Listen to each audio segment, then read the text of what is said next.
recognizes it as one of heroic virtue, puts Tolton closer to canonization, the Diocese of Springfield explained in announcing the designation.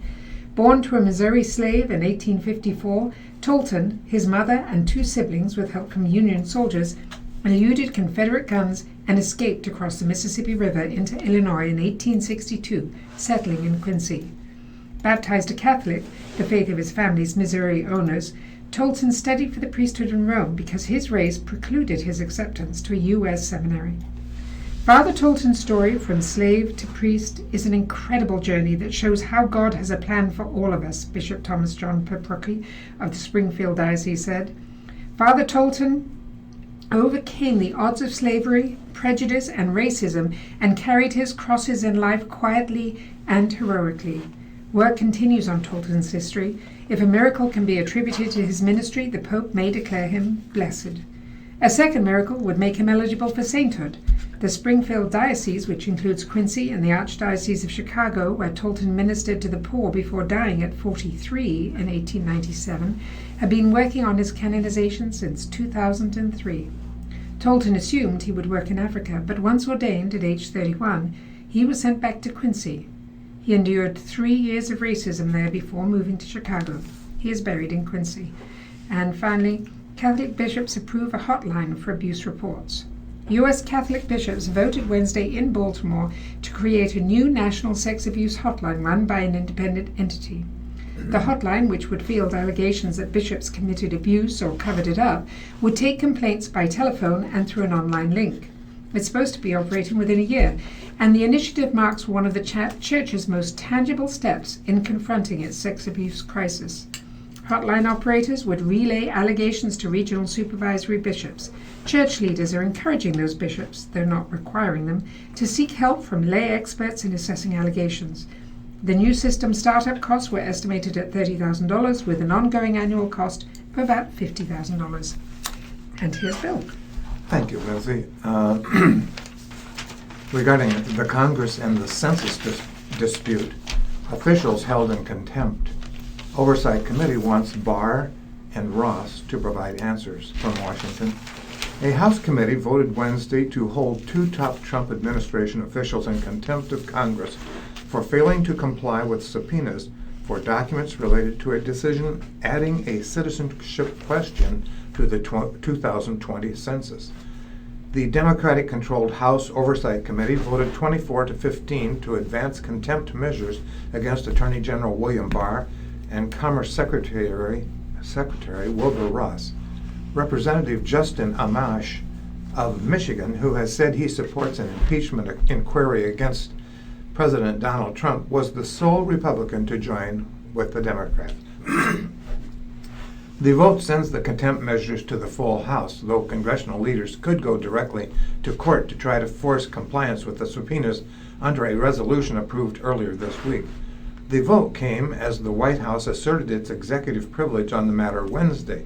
The Justice Department said officials engaged in good faith efforts to satisfy the committee's oversight needs and labeled the contempt vote unnecessary and premature. It was not clear what would happen next.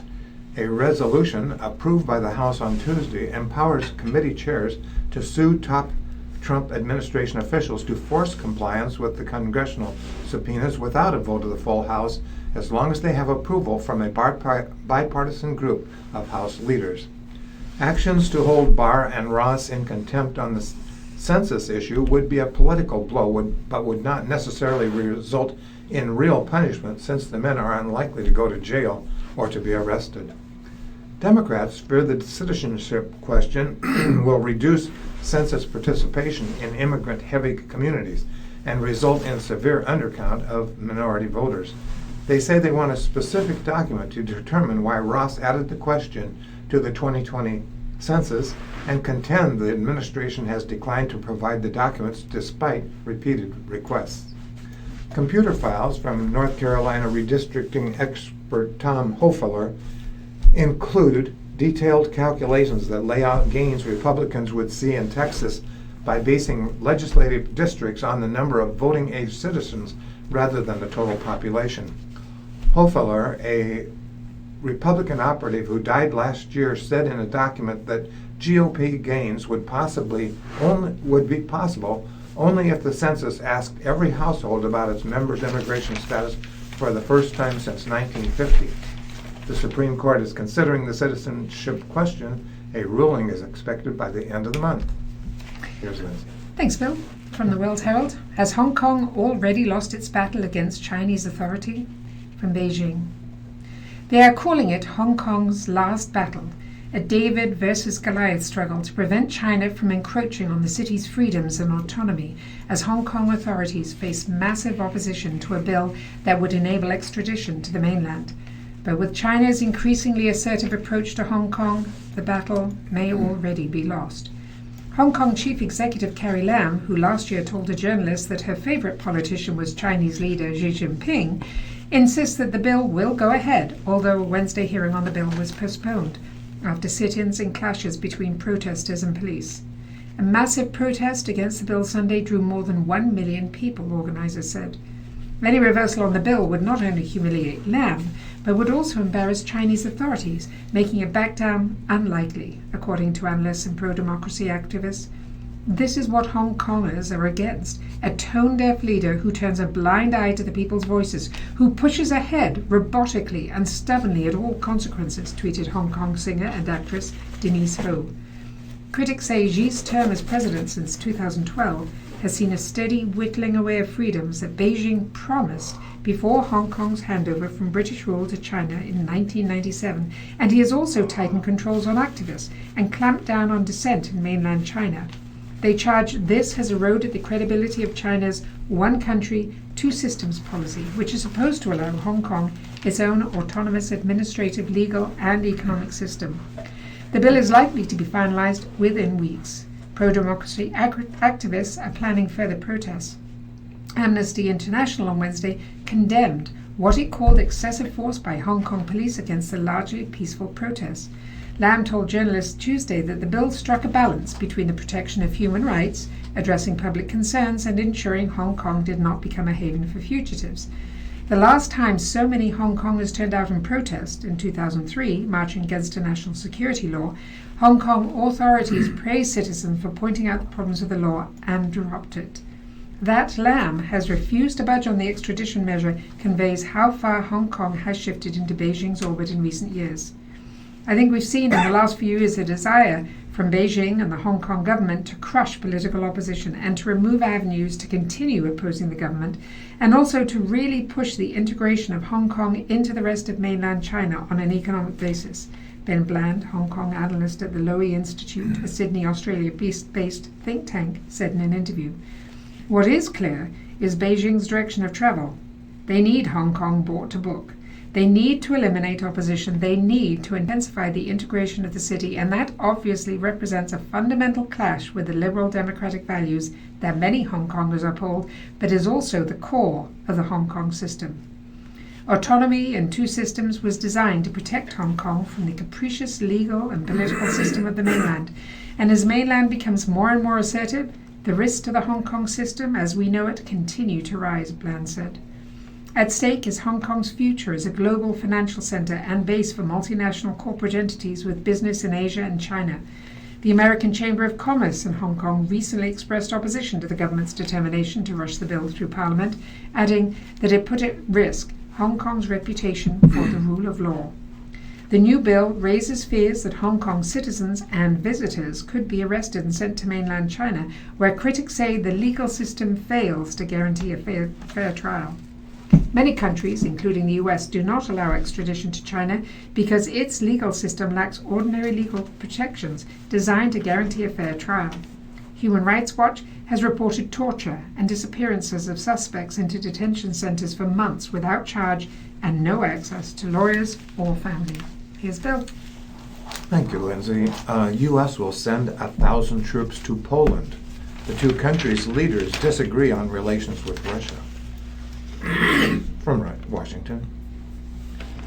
The United States will send 1,000 more troops to Poland as part of a growing security and economic partnership between the two countries, President Donald Trump said Wednesday. He and Polish President Andrzej Duda differed over Russia's intentions toward the U.S. ally.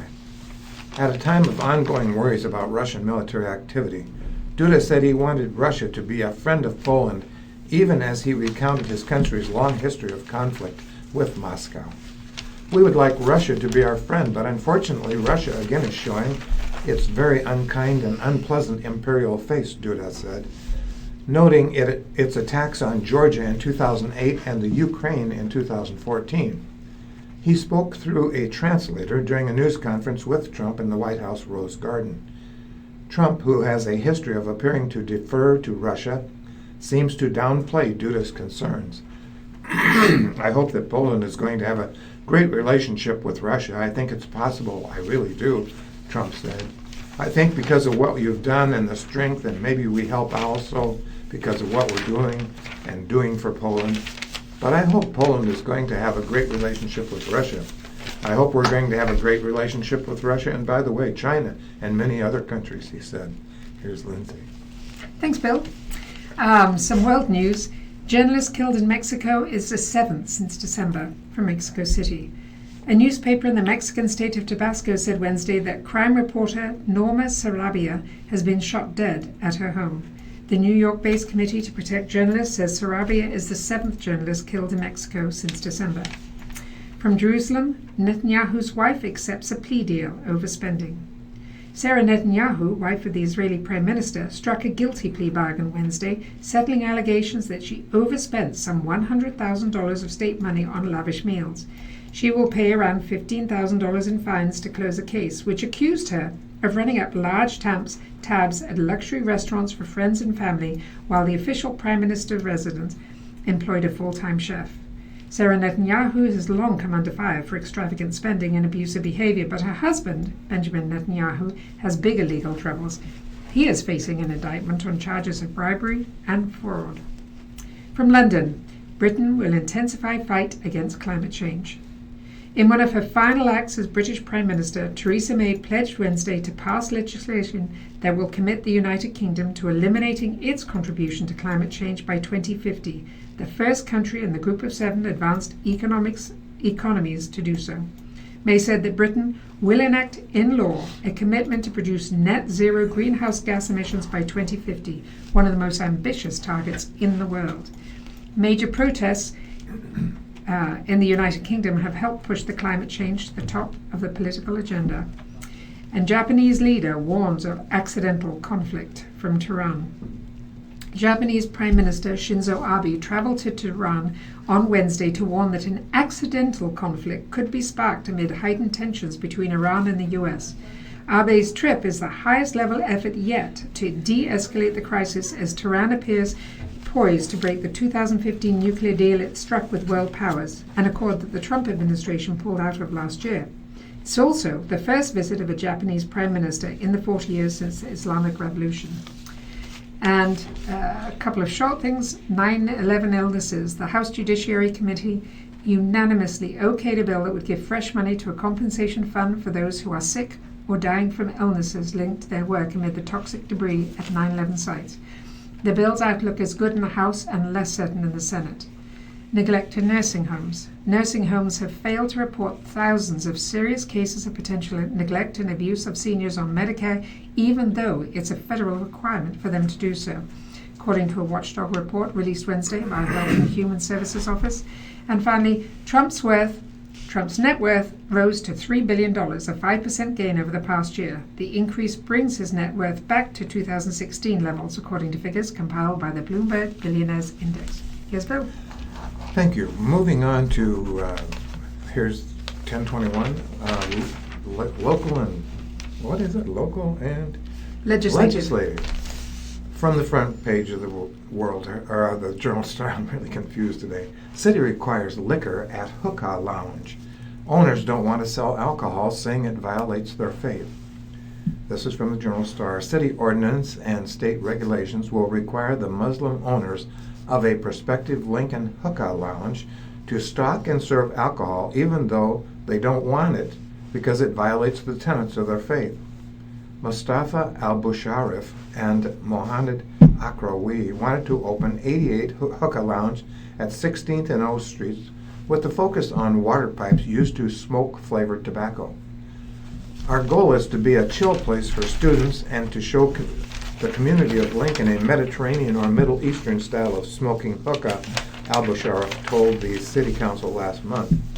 They want to allow customers to also smoke cigars and enjoy Middle Eastern style chai teas and juices, but they'll have to offer alcohol too or risk not being able to open. The natives of Iraq have been trying to find a way to open a hookah business without liquor for several years, but they've been told city law requires them to get a liquor license to permit smoking indoors. After learning of the issue earlier this month, City Councilman Roy Christensen said he started working with the city's law department to draft an ordinance that would allow businesses like 88 Hookah Lounge to operate in compliance with their faith and the law. We need to fix our ordinance, said Christensen, who believes the city's ordinance can be eliminated because state law governs the issue. State lawmakers addressing a Nebraska Supreme Court ruling that cigar bars were unconstitutional passed amendments in 2015 to allow businesses tailored to smoking to operate. Those changes exempted cigar bars from the Nebraska Clean Air Act and created a carve-out for the tobacco retailers, often known as smoke shops, that do not sell other items such as alcohol, coffee, soft drinks, candy, groceries, or gasoline. In Lincoln, to allow smoking, businesses are required to have a cigar bar and a liquor license. To get a liquor license, the state requires a business to serve alcohol. One of Al-Busharraf's friends runs a hookah lounge in Omaha, where those businesses operate as smoke shops under an exemption outlined in the amended state law, he said. He found Lincoln's requirements confusing.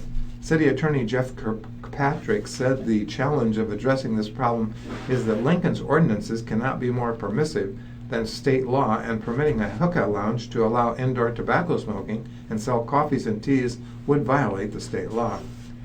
Kirkpatrick said he's not sure how the hookah bars in Lincoln are operating.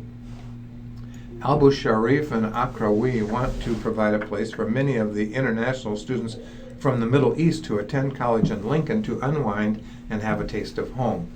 On one side of the lounge, they plan to have booths, couches, and a game room, and on the other side, offer an area for studying, Abu Sharif said.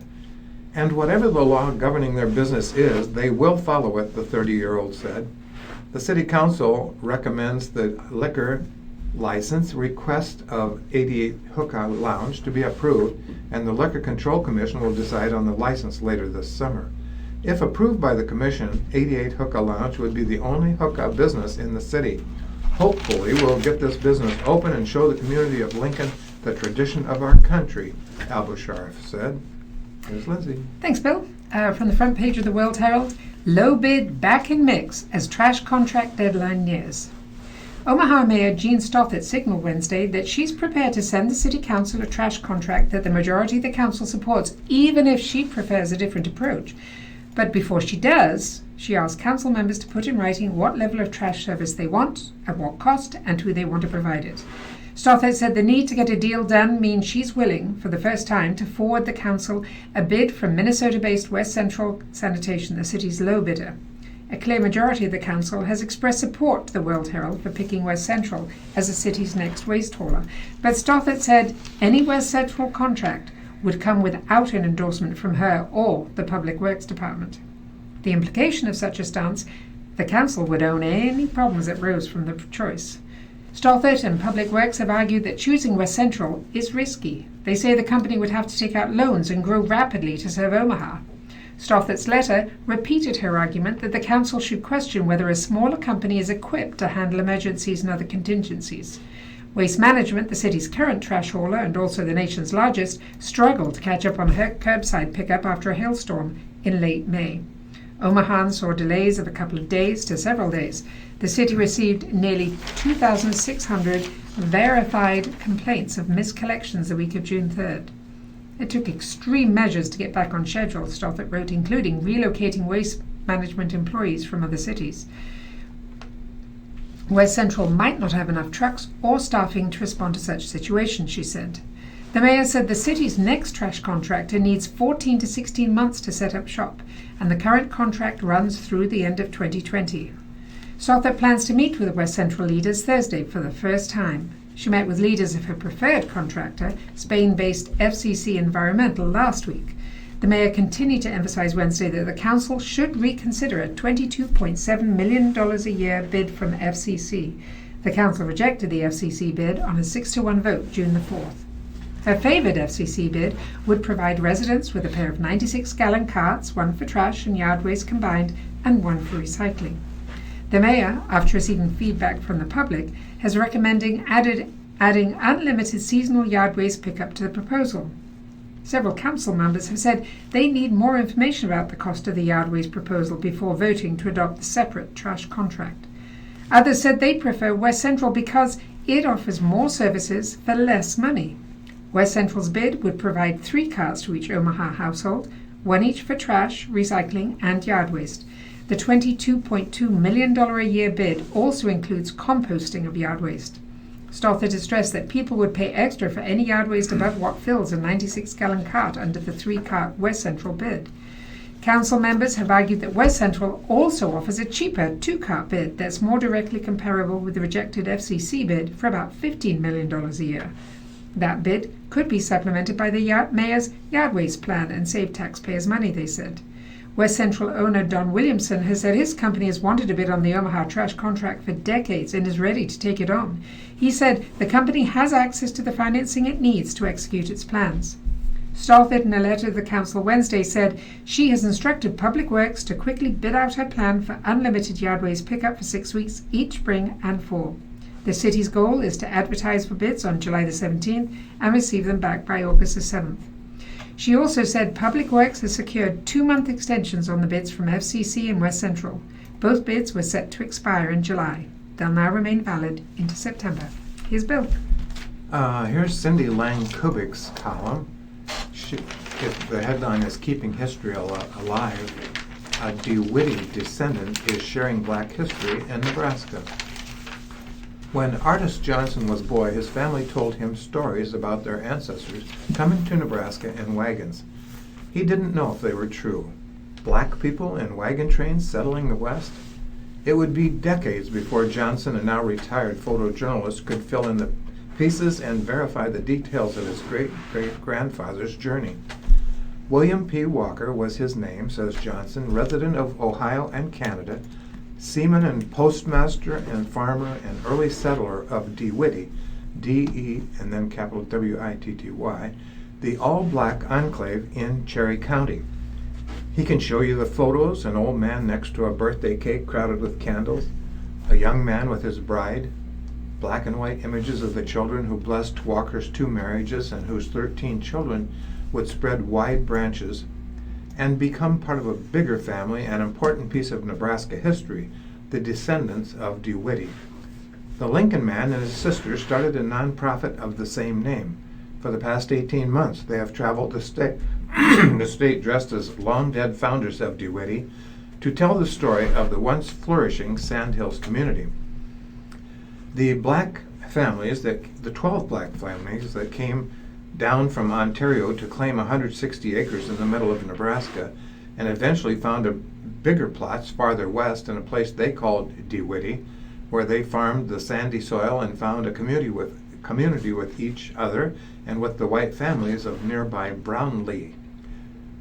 They told that story again last Friday at Metro Gallery, where a mini exhibit of photos will hang all month. They will tell it Saturday at the Malone Center's Juneteenth celebration, surrounded by, moving the place here, by more photos from the town, larger images that capture the past. There's so much history, Johnson says. If nothing else, it's our responsibility to keep it alive. In the spring of 2016, Johnson had traveled to Valentine to attend the dedication of a historical marker. It told the story of a place that had long ago disappeared, its residents scattered by the Dust Bowl and the Great Depression, and land more suited for grazing than growing.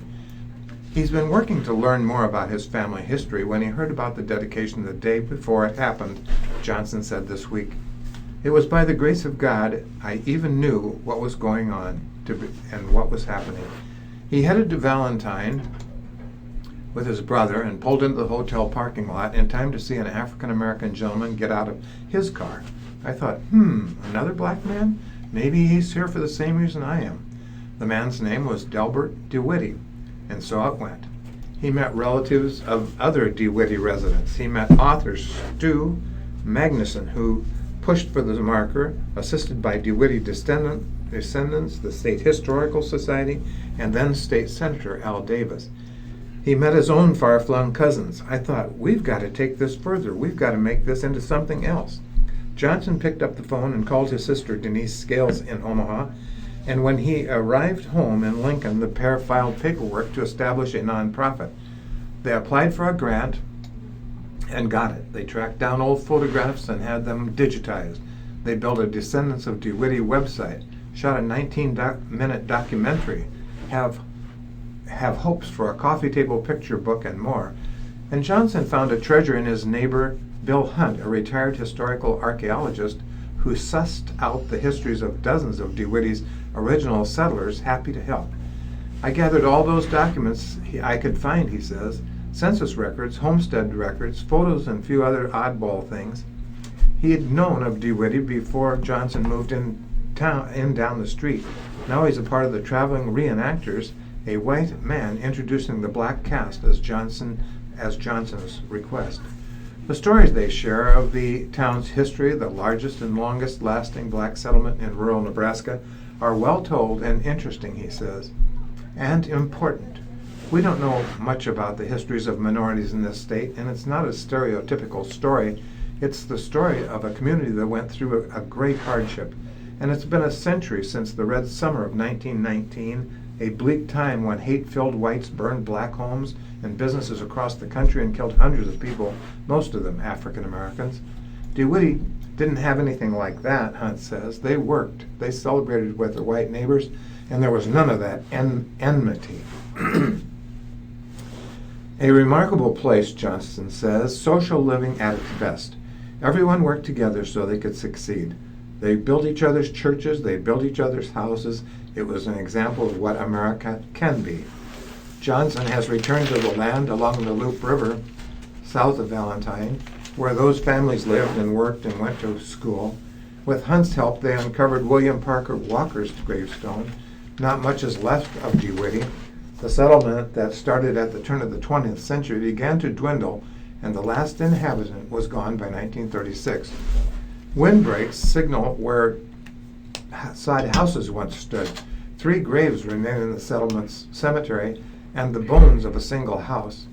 Johnson talks about those long-dead people as if they were still alive. He traces their connections and calls their name. He speaks of the success that followed them after they left. He remembers watching Wagon Train with his siblings. He remembered his grandparents saying, "Our family was just like that." He remembers what he thought. We were like, wait a minute, we didn't believe it. Here's Lindsay. Thanks, Bill.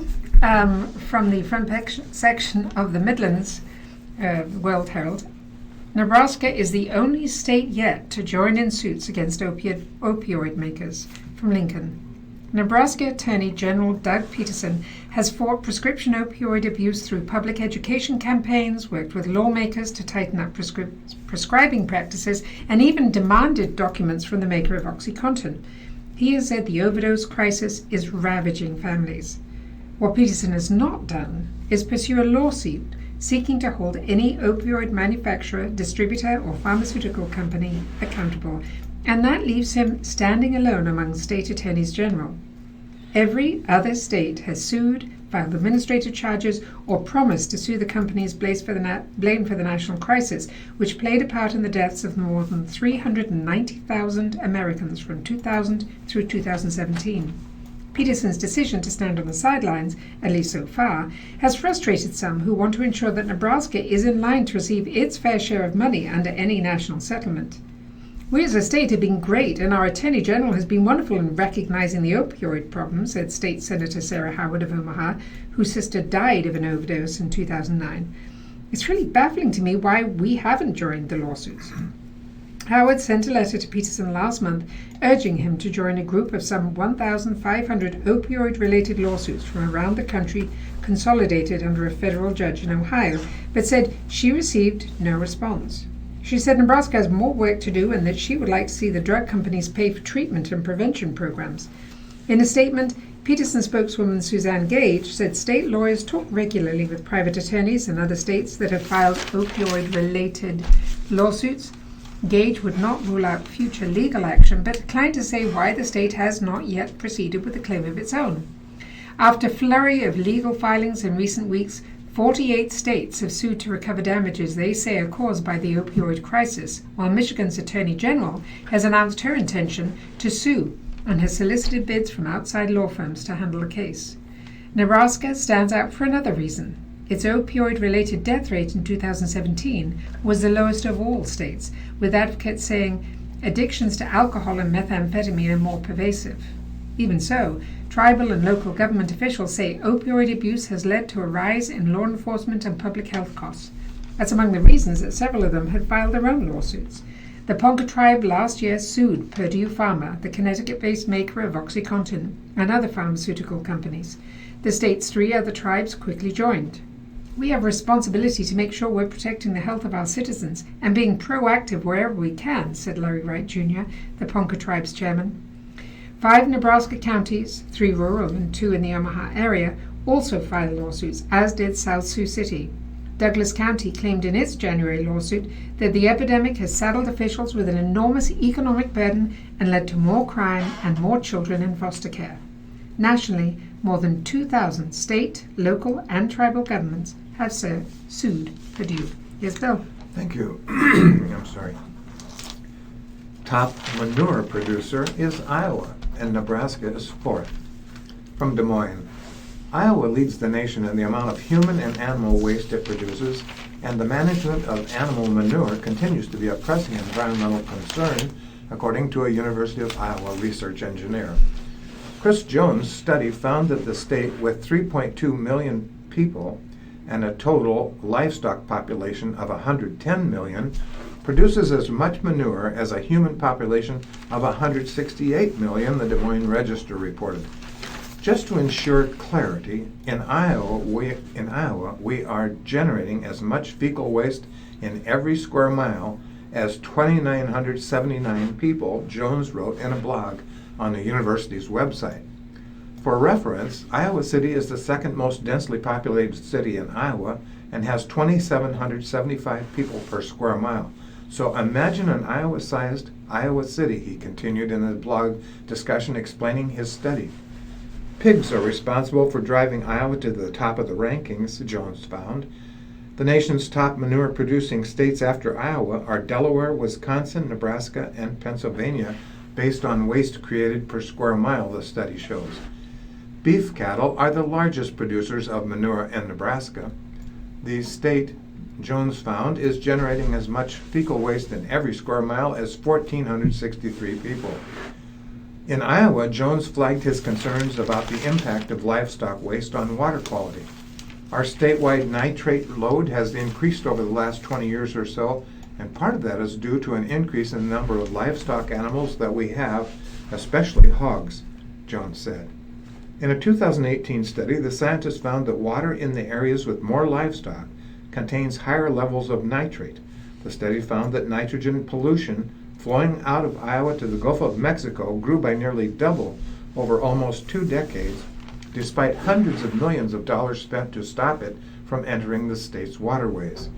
Jones acknowledged that livestock production helps rural economies and that manure is a good fertilizer that promotes healthy soils, but manure can be difficult to manage with extreme weather, he explained.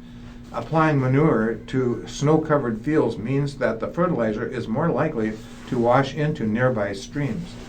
Managing the waste from these animals is possibly our state's most challenging environmental problem, Jones wrote in his first blog calculating Iowa's fecal equivalent population.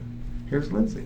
Thanks, Bill. And briefly around Nebraska, Omaha firefighter, age 35, dies unexpectedly.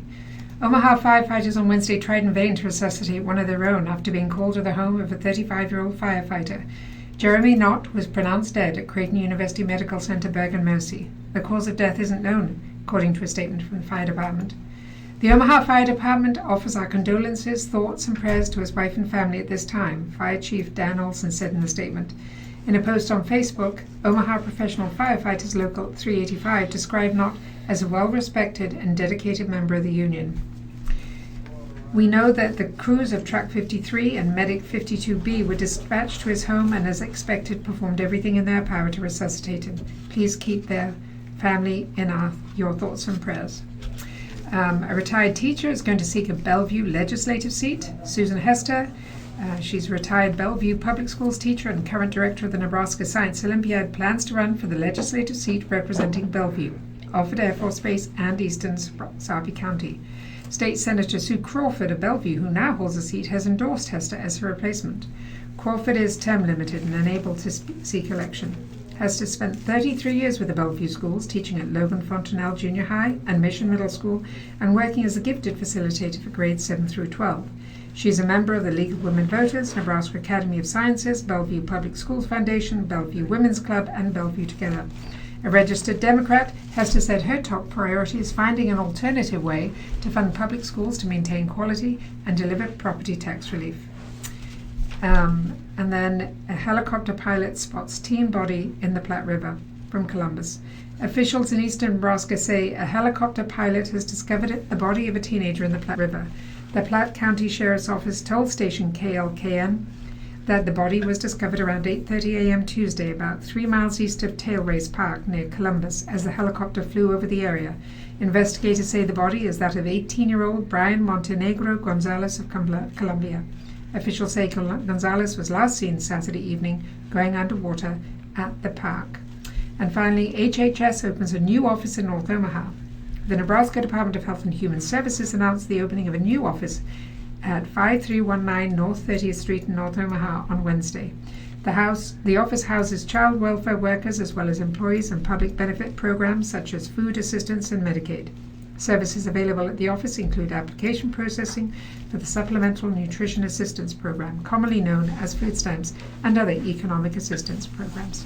Here's Bill. Here's a short one before we start with the obituaries, I guess. Purple Heart is awarded 100 years later. It was time Benjamin Schmidt received credit for the valor he showed on the battlefield. And 100 years late is better than never. Schmidt, a soldier from DeWitt in World War I, received the Purple Heart posthumously Sunday at a ceremony at the Veterans Club in Beatrice. Schmidt's daughter, Betty Dietz, was instrumental in obtaining the award for her father. She contacted Phil Dittbrenner, the Gage County Veterans Service officer, who then contacted Senator Deb Fisher's office. Schmidt was wounded at the Battle of Saint-Mihiel in France on September 15, 1918. He was a member of the United States Army's 89th Division, comprised mostly of soldiers from the Midwest. After the war, Schmidt returned to DeWitt and was active in the American Legion, which was founded after World War I. Dietz's family shared mementos with the crowd that attended the ceremony, including the bullet that struck Schmidt and some military gear. Dittbrenner said he was glad to see the Gage County community unite to honor a hero, even so long after his sacrifice. "We've got a patriotic community," Dittbrenner said. "Everyone is always happy to help with things like this." Here's Lindsay. Thanks, Bill. It's 10:45. We'll start with the obituaries and funeral arrangements from the Omaha World-Herald. Caniglia. Bernard G. Caniglia, age 63, born April the 30th, 1956, passed away June the 8th. Mass of Christian burial Thursday, June 13th at 11 a.m. at St. Francis Cabrini Catholic Church. Heaphy Hoffman Dvorak Cutler West Center Chapel is handling arrangements. Davidson. Teresa R. Davidson, age 63, born March 5th, 1956, passed away June the 6th. Memorial service Saturday, June 15th, 12 p.m. at First United Methodist Church. Memorials to First United Methodist Church. John A. Gentleman Mortuaries and Crematory, Pacific Street Chapel is handling arrangements. Dufek. Rudolph M. Dufek, known as Rudy, age 77, born May 28, 1942, passed away June the 11th. Funeral services 10 a.m. Saturday at Rhoda Mortuary. Rhoda Mortuary in Omaha is handling arrangements. Eby, spelled E-B-Y, Evelyn Patrick Eby, known as Pat, aged 96, passed away June the 11th. Funeral service Friday, June 14th, 10:30 a.m. at the United Methodist Church in Woodbine. Pat's funeral home in Woodbine is handling arrangements. Guillemyn, spelled Guillemyn, Kathleen Guillemyn, age 65. Born January the 21st, 1954, passed away May the 16th. Services Saturday, June 15th, 10 a.m. at St. Bernard's Church in Omaha. Memorials to Brian Guillemyn. No funeral home is listed. Hess, Mary Patricia Hess, known as Pat. Her maiden name was O'Connell, age 91. Born October the 8th, 1927, passed away June the 8th. Mass of Christian burial Friday, June 14th, 10:30 a.m. at Christ the King Catholic Church. Donations to Deschena Academy of the Sacred Heart or Sacred Heart School. Evie Hoffman Deborah Cutler West Center Chapel is handling arrangements. Hewitt, Lauren J. Hewitt, age 59. Born February the 24th, 1960, passed away June the 11th. Complete notice later. Evie Hoffman Deborah Cutler West Center Chapel is handling arrangements. Hinchman, John E. Hinchman, age 52. Born October the 28th, 1966, passed away June the 11th. Funeral service Friday, 3 p.m. at Rhoda Mortuary. Memorials to Nebraska Humane Society or the Special Olympics. Rhoda Mortuary, 108th Street Chapel is handling arrangements. Holman, Doris J. Holman, aged 87. Born April the 9th, 1932, passed away June the 7th. Funeral service Friday, June 14th, 10:30 a.m. at Rhoda Mortuary. Memorials to the family. Rhoda Mortuary, 108th Street Chapel is handling arrangements. House, Charles E. House, known as Ched, aged 94. Passed away June the 11th. A celebration of life service 2 p.m. Friday, June 14th at the Arlington Community Church in Arlington, Nebraska. Memorials are suggested to the Masonic Eastern Star Home for Children in Fremont. Reckmeyer Moser Funeral Home in Arlington is handling arrangements. Hunn, Robert L. Hunn, aged 82. He was a veteran. Born January the 23rd, 1937, passed away June the 9th. Graveside service Friday, June 14th at 3 p.m. at Hillcrest Memorial Park with military honors by American Legion Post 331. Memorials to the American Legion Post 331. Evie Hoffman Deborah Cutler West Center Chapel is handling the arrangements. Jacobson, Marie E. Jacobson, age 93. Born April 8th, 1926, passed away June the 5th. Celebration of Marie's life, Saturday, June 15th at 11 a.m. at Bremen Mortuary Southwest Chapel. Memorials will be directed by the family. Bremen Mortuary Southwest Chapel is handling the arrangements. Johnson, Bassie O. Johnson, Jr., aged 87, passed away May the 20th. Memorial service Friday, 2 p.m. at Salem Baptist Church, followed by police and military honors. In lieu of flowers, memorials are suggested to the Rose Blumpkin Jr. Jewish Home. Thomas Funeral Home is handling arrangements. Keelion, Michael F. Keelion, spelled K-I-E-L-I-O-N. Michael F. Keelion, Jr., age 95. He was a veteran. Born August the 23rd, 1923, passed away June the 9th. Funeral Friday, 9:30 a.m. at the mortuary, and then on to St. Peter's and Paul Catholic Church at 10. Corisco Larkin Staskowitz Funeral Home is handling the arrangements. Coburg, Cheryl Coburg, maiden name Turner, age 63, passed away June the 7th. Gathering of family and friends Friday, June 14th, 3 p.m. at Bremen Southwest Chapel. Bremen Funeral Home is handling arrangements. Little, Stephen Allen Little, age 50, born June the 11th, 1969, passed away June the 11th, 2019. Services Saturday, 10:30 a.m. at the St. Stephen the Martyr Catholic Church. John A. Gentleman Mortuaries and Crematory Pacific Street Chapel is handling the arrangements. Martin, Joan E. Martin, known as Joni, aged 80. Born October the 28th, 1938, passed away June the 11th. Graveside services Friday, June 14th, 12 p.m. at Bethel Cemetery. In lieu of flowers, the family suggests memorials to the Marshall Solkin Scholarship Fund at the University of Nebraska Foundation, Bethel Synagogue, or the National Multiple Sclerosis Society. Evie Hoffman Dvorak Cutler West Center Chapel is handling arrangements. Mason, Bonnie J. Mason, aged 86, born June the 15th, 1932, passed away February the 23rd. Memorial service Saturday, June 15th at 11 a.m. at Maplewood United Methodist Church. Memorials to Maplewood United Methodist Church. Rhoda Mortuary is handling the arrangements. Miller, Donald F. Miller, age 68, born December the 20th, 1950, passed away June the 10th. Celebration of life, Friday, June 14th at 6:30 at the West Centre Chapel. Memorials to the Wounded Warrior Project or Catholic Charities. Heafy Hoffman Dvorak Cutler West Centre Chapel is handling the arrangements. Messine, I think that's how you pronounce it, Missine, Glenda L. Messine, maiden name Yeager, aged 85, born July the 1st, 1933, passed away June the 10th. Memorial service is 10:30 a.m. at the West Centre Chapel on Friday, June the 14th. Memorials are suggested to the American Heart Association. Heafy Hoffman Dvorak Cutler West Centre Chapel is handling the arrangements. Mitchell, James Henry Mitchell, age 77, born April the 23rd, 1942, passed away June the 1st. Services 11 a.m. Friday, June 14th at Ford Street Church of Christ. No funeral home is listed. O'Reilly, Kevin John O'Reilly, age 66. He was a Navy veteran. Born June the 22nd, 1952, passed away January the 13th. Graveside service Friday, June 14th at 9 a.m. at the Omaha National Cemetery. Bremen Mortuary, 72nd Street Chapel, is handling the arrangements. Otto, William A. Otto, age 65. Born November the 29th, 1953, passed away June the 11th. The family will receive friends on Saturday, June 15th from 10 to 11 a.m. at the West Centre Chapel. Memorials are suggested to Head for the Cure and Heron Haven.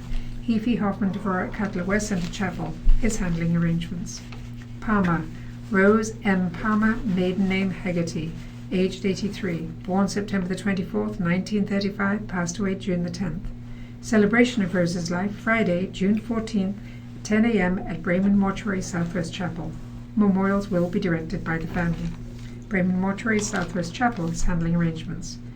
Parker, Sharon K. Parker, maiden name Hunter, age 73. Memorial service Friday, 11 a.m. at Corisco Larkin Statsquist Chapel. In lieu of flowers, memorials to First T of Omaha. Corisco Larkin Statsquist Funeral Home is handling arrangements. Paul, Kenneth T. Paul, age 77, born December the 18th, 1941, passed away June the 9th. Memorial service Thursday, June 13th at 5 p.m. at the West Centre Chapel. Memorials will be directed by the family. Heafy Hoffman Dvorak Cutler West Centre Chapel is handling arrangements. Piskak, David H. Piskak, age 36, born April 2nd, 1983, passed away June the 7th. Memorial service 7 p.m. at the mortuary on Friday at 5 p.m. There's a visitation Friday at 5 p.m. Memorials to the family. Corisco Larkin Statsquist Funeral Home is handling the arrangements. Shimonitz, Darlene M. Shimonitz, aged 87, born July the 6th, 1931, passed away June the 10th. Memorial Mass at 10 a.m. at St. Bridget's Catholic Church on Saturday, June the 15th. Corisco Larkin Statsquist Funeral Home is handling the arrangements.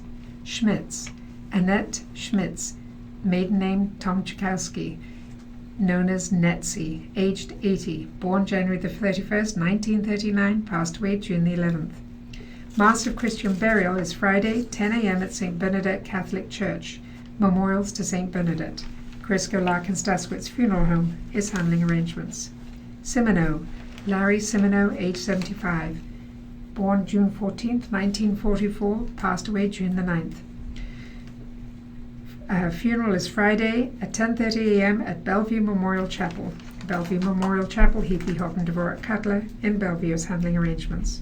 Scrobo, Eddie or Edie Scrobo, maiden name Rock, age 60, born March the 19th, 1959, passed away June the 6th.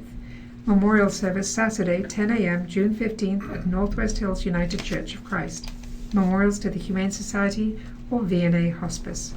Stevens, Laureen L. Stevens, known as Laurie, age 59, born December the 29th, 1959, passed away May 15th. She was from Las Vegas. Funeral Mass Saturday, 10 a.m., Holy Ghost Catholic Church. Crisco Larkin-Staskowitz Funeral Home is handling the arrangements. Thompson, Marlene J. Thompson, known as Tom, aged 84. Born April the 10th, 1935, passed away June the 11th. Services at 10 a.m. Monday, June 17th at West Hills Church. Complete notice later. Heafy Hoppen Dvorak Cutler West Center Chapel is handling the arrangements. Vampola, Herman J. Vampola, aged 83. Funeral service Saturday, 10 a.m. at Crisco Larkin-Staskowitz Chapel. Herman was a Chicago Cubs fan. Feel free to wear a Cub shirt in his honor. Crisco Larkin-Staskowitz Funeral Home is handling the arrangements. Vampola Joseph Henry, aged 87. Born July the 6th, 1931, passed away June the 10th. Mass of Christian Burial Friday, June 14th, 10:30 a.m. at St. Joseph Catholic Church. The Vampola family has designated memorials to the Springfield Volunteer Fire Department and the Springfield Public Library. Bethany Funeral Home is handling the arrangements. And finally, Williamson, Ava Williamson, aged 80. Born May 30th, 1939, passed away June the 7th. Memorial service 10 a.m. Saturday, June 15th at Bellevue Memorial Chapel. Memorials to the Wounded Warrior Project or the Sons of Norway. Bellevue Memorial Chapel, Heafy Hoppen Dvorak Cutler in Bellevue is handling the arrangements. And those are the deaths and funeral notices in the Omaha World-Herald. Here's Bill. Thank you. Here are the deaths and funerals in the Journal-Star. The first is Anderson Dwayne Leroy. They called him Howdy, age 80, of Soresco, Nebraska. Memorials may be given to the Soresco Volunteer Fire Department or the Fridham Cemetery. Metcalf Funeral Services is listed. Backenkamp, Jim Backenkamp, age 79. Arrangements by Matthias Mazer and Love Funeral Home. We've got here three that don't have a lot of detail. Elmer L. Bilsland, age 68, has passed away. Brown, Ruby A. Brown, age 88, has passed away. Cornyn, James Terry Cornyn, age 71, has passed away. Davis, Nicholas Scott Davis, died June 10th. No further details. Fitzke, Charles F. Fitzke, age 89. Bathurst Mazer and Love Funeral Home, Lincoln, and memorials are suggested to the Alzheimer's Association. Harb, H-A-R-B, Joyce Evelyn Harb, age 75. Roper and Sons South Chapel is listed. Memorials in lieu of flowers may be given to the Southgate UMC at 3500 Pioneers Boulevard, Lincoln. Lewis, L-E-W-I-S, Larry Eugene Lewis, age 75. Memorials are suggested to the Shrine Transportation Fund and Lincoln Memorial Funeral Home is handling. Maxfield, Caroline K. Maxfield, age 79. No further details. Theobald, Dwight Eugene Theobald, age 95, of Red Cloud. Williams Funeral Home, Red Cloud, is handling. Waddle, W-A-D-D-L-E, Sarah A., they called her Sally, passed away age 83. Bathurst Mazer and Love Funeral Home, Lincoln, is handling. And memorials to the Lincoln Pregnancy Center or the Cathedral of the Risen Christ Church. So those are the deaths and funerals in the Lincoln Journal-Star. The time is 11 o'clock. Listeners' memorials to the Radio Talking Book Network are tax deductible and will go a long way to keeping Radio Talking Book on the air. Please keep Radio Talking Book in mind when memorials are listed as donor's choice or your favorite charity. Donations should be sent to Radio Talking Book Network, 7101 Newport Avenue, Suite 205, Omaha, Nebraska 68152. Thank you for being a Radio Talking Book listener and supporter. Lindsay and I will be back very shortly. We hope you will be too. And here's Ryan. Thank you, Bill. This is the Radio Talking Book Network in Omaha, Nebraska. We've been proudly serving our blind and visually impaired listeners for 44 years. Radio Talking Book is brought to you with the cooperation of KIOS-FM in Omaha and statewide through the facilities of NET Radio and Television. I want to thank all of you for being loyal Radio Talking Book listeners and supporters. Let's do this mid-morning break thing that we do every day about this time. Give our readers a chance to stretch their legs a little bit. We got senior lunch menus coming up with a vacationing Jane Nielsen and a PSA or two. We'll be back in just a few moments. Please stick around.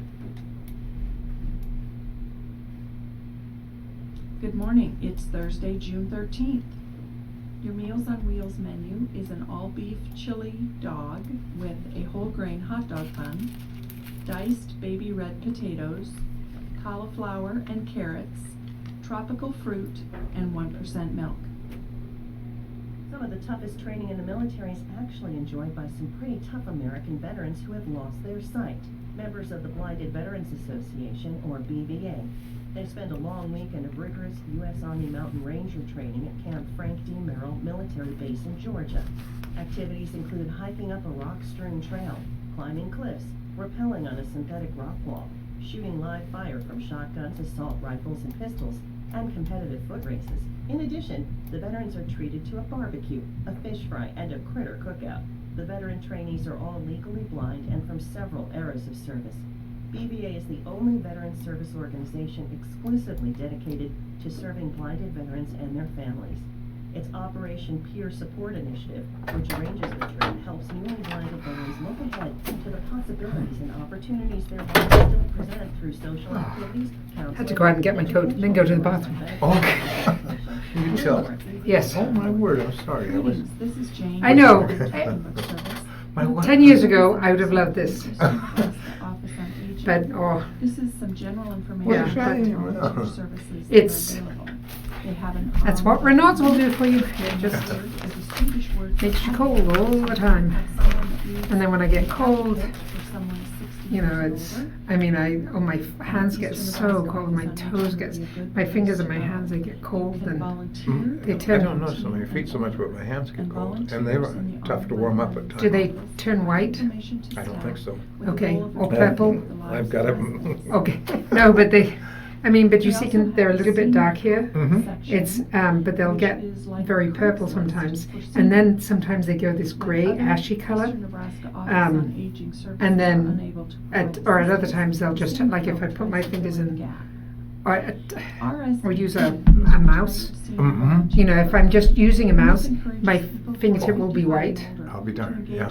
You know, or when I'm driving, you know, when I open up, they stay white for a long time. You know, Isn't that amazing? Does the blood go out of them? or- It's your body has a system designed that when you're threatened with cold and you need to protect the core, so it just stops blood to the extremities. My word. But people with Raynaud's, that's messed up, and so they think they're cold when they're really not. Oh, And so goodness. they just shut off blood to the extremities. And the only way I can warm my fingers up is to put them in warm water. And they turn pretty colors. I mean, absolutely marvelously pretty colors. It doesn't feel great. But if I'm, like when I was sitting at school, you know, just if I was sitting doing after school, Oh, yeah. and my hands would start turning this grey, ashy color. Sometimes even, you know, during the day before I was working with kids and I wasn't moving around, the kids would say, "Miss Holly, your hands are a funny color." Yes, they are. And I put them in water and warmed them up, For and God's they sake. just, the kids thought it was, you know, kind of like a party trick, but they liked it. But there have been a couple of times when it's been 3 hours and no matter what I do, I just can't get them to warm up. Thank you And very you much, can Jane. end up Hope you're getting enjoying gangrene your and time over in having to Cayman there. losing your Good. fingers. So Upgrades yeah, around here, I but try we're not to do managing. that. Yeah. Before we go back to Studio A, You're going to start, right? Before we go Okay. back to Studio Yeah. A, That'd be- Well, I have a we'll let you know, lot folks, if of you missed bits. today's broadcast. You can catch the repeats tonight at 6 p.m. And some of them are just Broadcast live long. papers every morning, know? 7 days a week, from 10 to noon. And then, of course, we repeat the shows every night, 7 nights a week from 6 to 8 p.m. You can also download our podcasts. They are available on our website. That's www.rtbs.org. You can hear them on demand, or you can find us on iTunes, as long as iTunes still exists in its current form. Just search for Radio Talking Book Service and we will appear. All right, enough talk from yours truly. Let's go back to Studio A for the second hour of the live reading of the Lincoln Journal-Star Omaha World-Herald. Coming back to the microphones refreshed. Here are Lindsay Hawley and Bill Everhart. Go ahead, folks. Oh, thank you very much. Here are the letters to the editor from the opinion page of the Journal-Star. The first one is entitled U.S. Fighting Longest War Against Racism. Reputable news sources have recently claimed America's 18-year involvement in Afghanistan is our longest war. Respected historians and authors have argued it was our 25-year commitment in Vietnam. America's longest war, the fight against racism, actually dwarfs both Afghanistan and Vietnam in length. As our interminable conflict has evolved, so has its lexicon. Associated deaths are no longer war casualties, their meaning often blurred by a frenetic, easily manipulated news cycle. Soldiers once distinct by their uniforms are now camouflaged in smug hypocrisy and unctuous guile, though occasionally the less fraudulent troops will openly brandish anachronistic flags and hurl incendiary epithets. This war's long ignored, most savagely brutalized casualties were only recently acknowledged, but not with customary flag-draped coffins.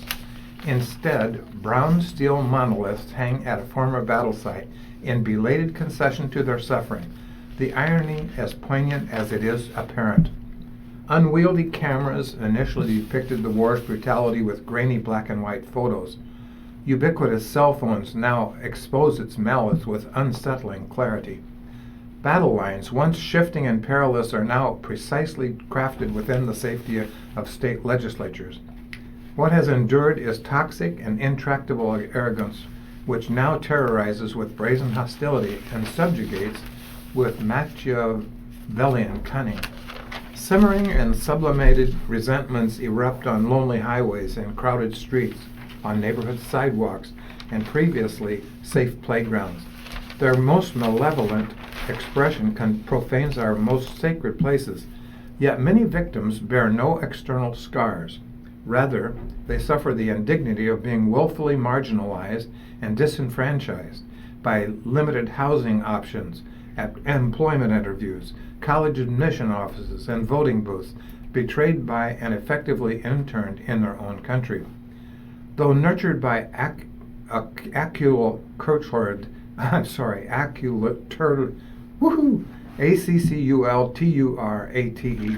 I apologize for that, self-righteousness.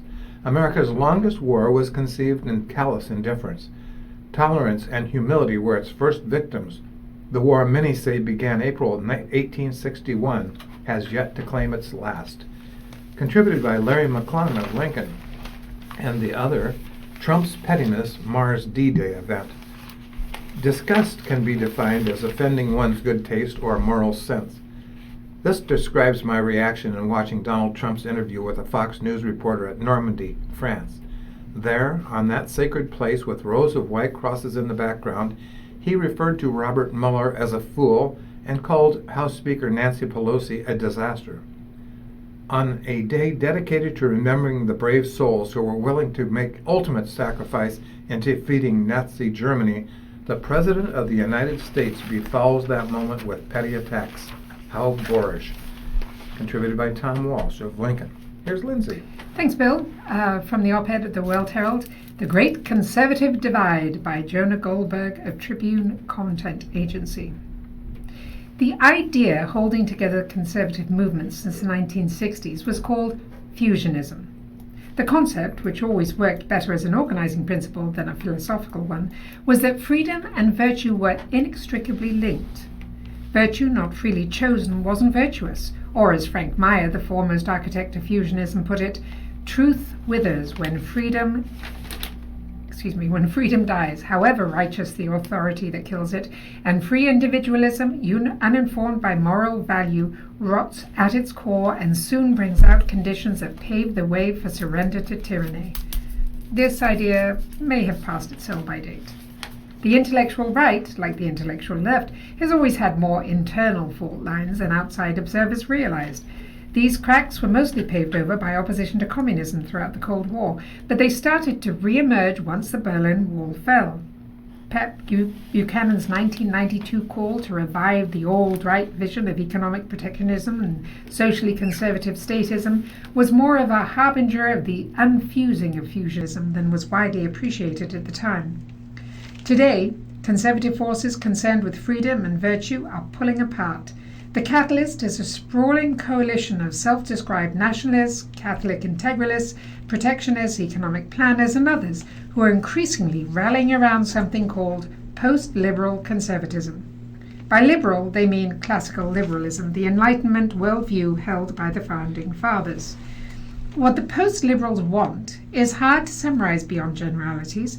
They seek a federal government that cares more about pursuing the highest good than protecting the libertarian, their word, system of individual rights and free markets. On the other side are more familiar conservatives who, like George Will in his brilliant new book, The Conservative Sensibility, still rally to the banner of classic liberalism and its philosophy of natural rights and equality under the law. American conservatism has a clear mission. It is to conserve by articulating and demonstrating the continuing pertinence of the founders' thinking, Will writes. The match that lighted the current conflagration was a tweet and then an essay by Sohrab Ahmari, the Iranian-born op-ed editor of the New York Post, who is a passionate convert to Catholicism. Outraged by an ad for a drag queen story hour at a Sacramento area library, Ahmari lashed out not at the event organizers, but at conservative writer David French for somehow representing conservatism's failures to prevent such moral slippage in our culture. French is a devout Christian conservative who, prior to becoming a full-time writer for National Review, spent most of his career as a litigator fighting for religious liberty and free speech on college campuses. French's allies, including me, saw Ahmari's attack in the pages of the journal First Things as a kind of character assassination. His description of French as a conservative quisling more eager to get along with the left than to fight it bore little resemblance to the man. French is an almost inexplicable bogeyman for the post-liberals, save for the fact that he objects to the win-at-all-cost crudity of President Donald Trump. Post-liberals like Ahmari see Trump's pugnaciousness as a key to victory in the culture wars. L'affaire French is now in its third week, but this intellectual mud fight really isn't about either man. It's about what conservatism will mean after Trump is gone from the scene. The post-liberals think that Enlightenment-based liberalism is the disease afflicting society because it has no answer for how people should live. And they have a point. It is not a religion or moral philosophy, but it wasn't meant to be. Instead, as National Review's Charles Cook rightly put it, classic liberalism was designed to keep people of different religions from killing each other. His framing, however, obscures the path to reconciliation not just among the battling conservatives, but in America generally. The liberalism of the founders focused on freedom for individuals, but also encompassed institutions and communities. In the early days of the Republic, for instance, some states had established churches and others didn't. What the founders opposed was a one-size-fits-all approach from the top. As far as I can tell, the post-liberals now want Washington to dictate how we should all pursue happiness, just so long as it's from the right. In a country of nearly 330 million people, however, it is impossible to define the highest good for everybody. Where they have a point is that humans are happiest in communities, families, and institutions of faith. The solution to the culture wars is to allow more freedom for these little platoons of civil society from which people draw a sense of meaning and belonging. If Sacramento wants drag queen story hours, so be it. If some other community holds a socially conservative version of the same, that's fine too. What America needs is less talk of national unity from the left or the right, and more freedom to let people live the way they want to live, not just as individuals, but as members of local communities. We don't need to move past liberalism. We need to return to it. Here's Bill. 11:15 is the time. Here are a couple of Midwest perspectives from the opinion page of the Journal Star. Tariff suspension good news is the first one. Late last month, President Trump threatened to impose a 5% tariff on all goods imported to the U.S. from its biggest trading partner, Mexico, beginning June 10th, and increase those tariffs by 5% each month to a permanent level of 25% in October. Unless Mexico satisfied him, it is getting tougher on illegal immigration. For all the reasons detailed below, we hope this is something the Trump administration won't revisit in the future. American consumers would feel the pain. The overall U.S. economy would suffer. Already feeling the negative impact to the Trump administration's trade war with China, farm states like Iowa would get hurt even more. Tariffs would have cast a cloud of uncertainty over the revised NAFTA trade deal, known as the U.S.-Mexico-Canada Agreement. By hurting the economy of Mexico through tariffs, the Trump administration would run the risk of making the illegal immigration problem worse. Without question, suspension of tariffs on Mexico is good news. The other is D-Day heroism still endures. World War II was global, but storytellers always reserved a special reverence for D-Day. On June 6, 1944, the United States led the largest seaborne invasion in military history against the Normandy seawall, committing itself to a bloody final drive. They fight not for the lust of conquest, said President Franklin D. Roosevelt. They fight to end conquest. They fight to liberate. 75 years later, the efforts of the United States have mostly held a lid on the global pot forever threatening to boil over. Here the people still rule. Soldiers still die for a cause larger than themselves.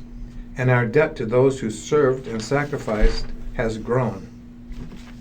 They were our uncles and fathers, sons and daughters. Their nation called upon them, and they went, many knowing they would never return. As the bullets flew, few wanted to be there. We should be glad they stayed. We need to help telling their stories. We owe them that. If you know one, thank them. If they're gone, retell their story. This one was from the Rapid City, South Dakota Journal, and the previous one, I'm sorry I didn't say that, was the Sioux City, Iowa Journal. And here is Lindsay. Thanks, Bill. One more from the op-ed pages of the World-Herald. The following editorial appeared in the Chicago Tribune. Sometimes flip-flops can be okay in politics. During the 2004 presidential campaign, you could buy a pair of flip-flop sandals bearing the image of John Kerry. The product was a droll dig at the Democratic nominee's penchant for changing his positions on the Iraq War, the Patriot War, NAFTA, and more. The senator didn't help himself with a line about funding to rebuild Iraq. I actually did vote for the $87 billion before I voted against it, he said. Republicans and some Democrats may now be wondering what size flip-flops to order for Joe Biden. He provoked a hail of criticism within his party by saying he supported the Hyde Amendment, which bars the use of federal funds to pay for abortion except in case of rape, incest, or danger to the mother's life. Bernie Sanders, Kamala Harris, Elizabeth Warren, and other rivals in the Democratic primary race for president immediately reiterated their position to the rule. The issue should be non-negotiable for all Democrats, said Kirsten Gillibrand. Biden's position was an old one, going back to that forgotten era when Democrats comfortably tolerated dissent on abortion. Sensing serious trouble, he soon did an about-face, stating, "If I believe health care is a right, as I do, I can no longer support an amendment that makes that right dependent on someone's zip code." A sudden reversal on a major issue under heavy pressure can be taken as a symptom of spinelessness. It can also be taken as a shrewd recognition of campaign realities, or even as a welcome sign of open-mindedness on policy. But whatever it reveals, the practice is hardly unique to Biden. Just about all politicians change their position on something sooner or later. Sanders voted against federal background checks in 1993, but in 2016 he embraced requiring them for all firearm purchases. Gillibrand got an A from the National Rifle Association when she was representing an upstate New York district in the House, but an F in the Senate. Harris, who opposed legalization of recreational marijuana as Attorney General of California, supports it now. None of these switches should be taken as disqualifying. When public opinion changes on gun control, marijuana, or anything else, elected officials and candidates have an obligation to take notice, both as a demonstration of intellectual humility and in deference to the need to stay in step with constituents. Sometimes concrete developments call for re-examining one's views. Sanders and Gillibrand can cite any number of mass shootings as grounds to make it harder for dangerous people to buy guns. The experience of Colorado and Washington after they allowed recreational cannabis may have been reassuring to Harris. Republicans are hardly immune to this temptation. Donald Trump used to favor abortion rights and a ban on assault weapons, neither of which he supports now. Mitt Romney pounded Barack Obama for a federal health care program that was based on the Massachusetts program created under a governor named Mitt Romney. If pressed, Biden and others can always fall back on the wisdom of Winston Churchill, who switched parties not once, but twice, and exhibited no regrets. "Those who never change their minds," he declared, "never change anything." Expecting politicians to arrive at the right policy is expecting a lot. We would not want to be too hard on those who take a detour getting there. Here's Bill. I like that touch. Here's Ask Amy. Gun ownership divides daughter and father. Dear Amy, this week I discovered that my intelligent, hardworking, responsible 24-year-old daughter, who lives with me, is a gun owner. And it's not a normal gun either. It's a .40 caliber semi-automatic, and she has hollow point bullets to go with it. Amy, this is the kind of weapon a criminal would possess. She says it is for emergency. There have only been 2 home invasions in our neighborhood in the last 11 years. I've given her 3 choices. She can either give her weapon to me, sell it, or move out in 3 weeks. I love my daughter and would be so sad for her to move into a place that she would hardly be able to afford. But now I have to lock my bedroom door at night because I don't know what she's going to do. Now she says that I don't trust her and is barely speaking to me. How can I convince her to stop endangering us? Signed, a dumbfounded father. Dear dumbfounded, according to my research, possessing hollow point bullets is illegal in 11 states. Is it legal in your state to own this sort of exploding ammunition?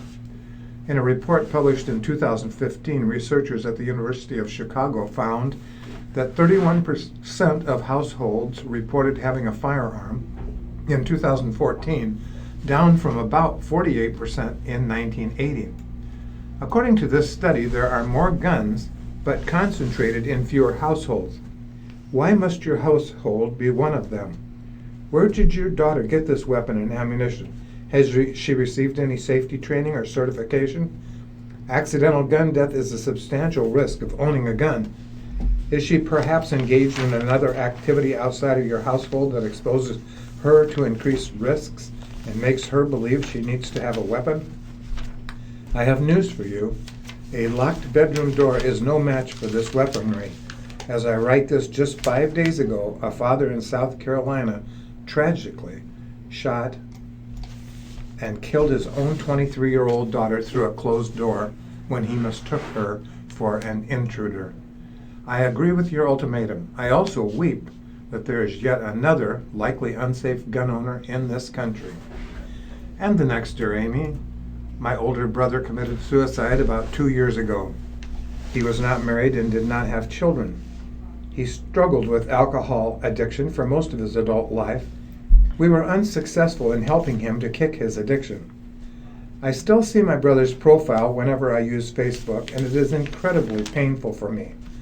I get notifications and reminders, see his photo and wall posts, and get reminded to wish him a happy birthday or to contact him.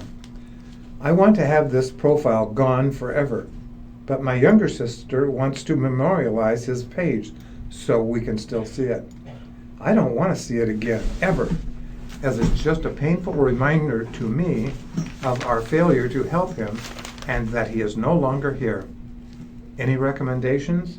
Signed, a grieving sibling. Dear grieving, I vote for memorializing your brother's page. Instructions on how to do this are readily available through Facebook help section. Search keyword deceased. The process is somewhat involved and requires proof of death and a request sent to Facebook. A memorial page will be a way for your brother's friends and family members, including you, if you ever chose, to remember him, view photos, and continue to feel connected. But you would not receive further birthday reminders or recommendations regarding his page. Obviously, there are very difficult and painful points of contact for you, and anyone can understand why you would be upset by these reminders, which for you are painful. Being a survivor of a family member's death by suicide conveys a unique and terrible sort of grief. But please, I hope you won't let your brother's death and your painful associations and memory of his struggles completely erase his presence from your life. Here's Lindsay. Thanks, Bill. Here's from the front section of The Living in the Omaha World-Herald by Molly Cavanaugh. Mom is now starting to see a little too much of herself in her children. One of the things I noticed quickly after becoming a parent was how much my actions and phrases reminded me, sometimes fondly and other times jarringly, of my own mom and dad. Is it nature or nurture that makes us like our parents? This thought occupied my thinking for quite some time after the arrival of my son and daughter. As the years of parenting had progressed, those idiosyncratic behaviors haven't ebbed. Instead, they seem to flood out of me. Like the times I find myself saying, "I'm cold just looking at you." The first time I uttered it was a humbling life moment. I found myself realizing that maybe Mom and Dad weren't crazy after all. Maybe they saw and said things that were actually true. Seriously, it's 50 degrees outside. You can't go to school in shorts and flip-flops. But today I'm embarking on a whole new adventure in self-awareness as my kids start to exhibit personality quirks I recognize as my own.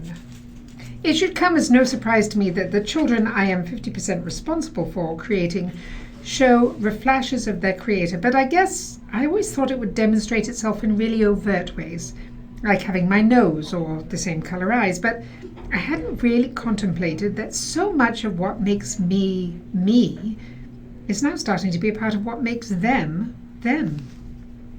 Like the time my daughter Mara, then 4 years old,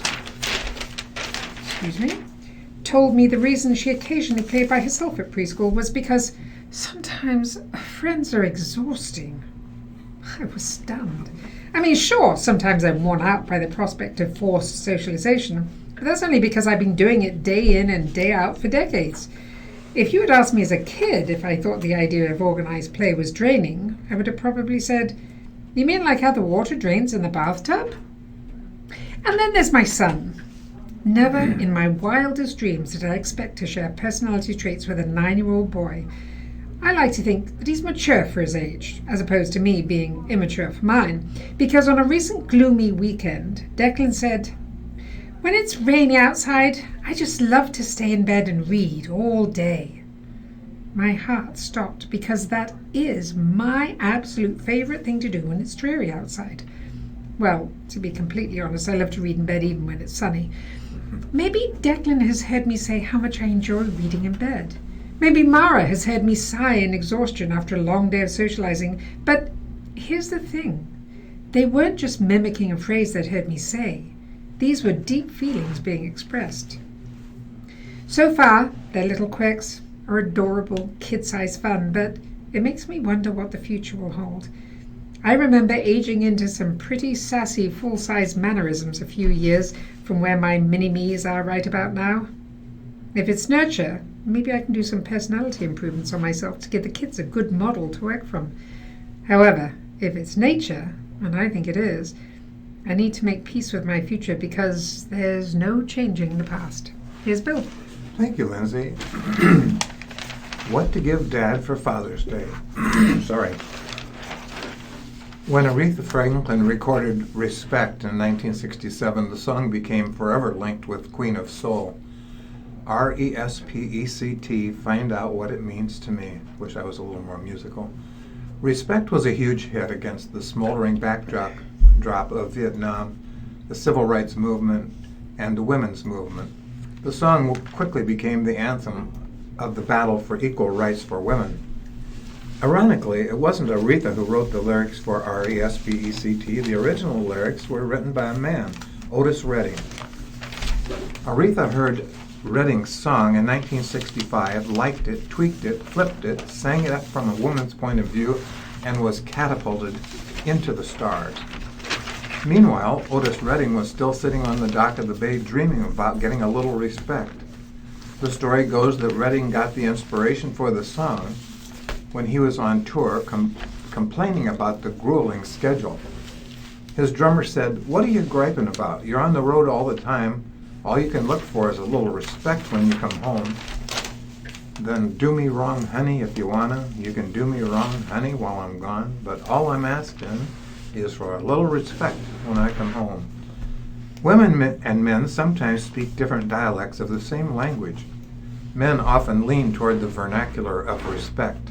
Like Otis Redding, they just like a little respect.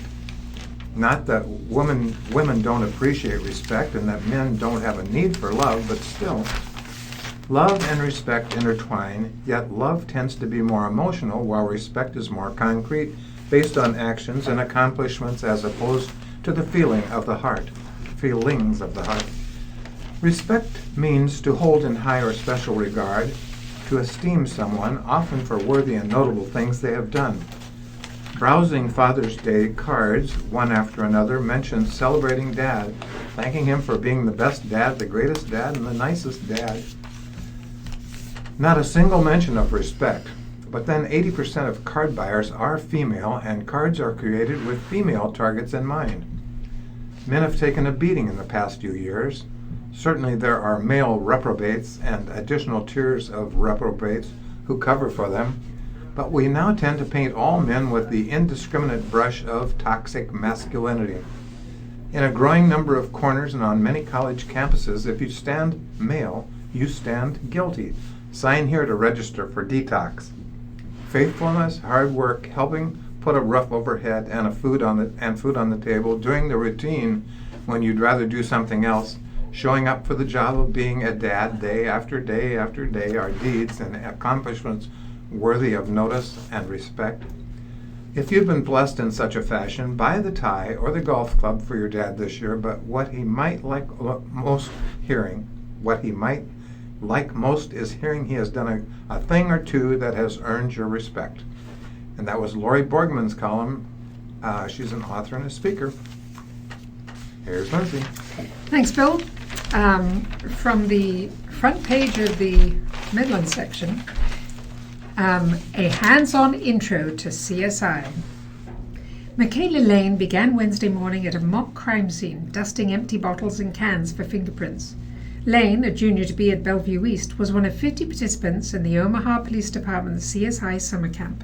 The camp gave high school students the chance to work with the department's forensic unit for a day and learn what investigators do in the field. I think it's important to have, Police Lieutenant Charles Ott said of the camp. What the CSI unit does is very important to the department's success in investigating all sorts of crimes. Also, hopefully, it puts things in perspective because what they see on TV isn't necessarily how things happen.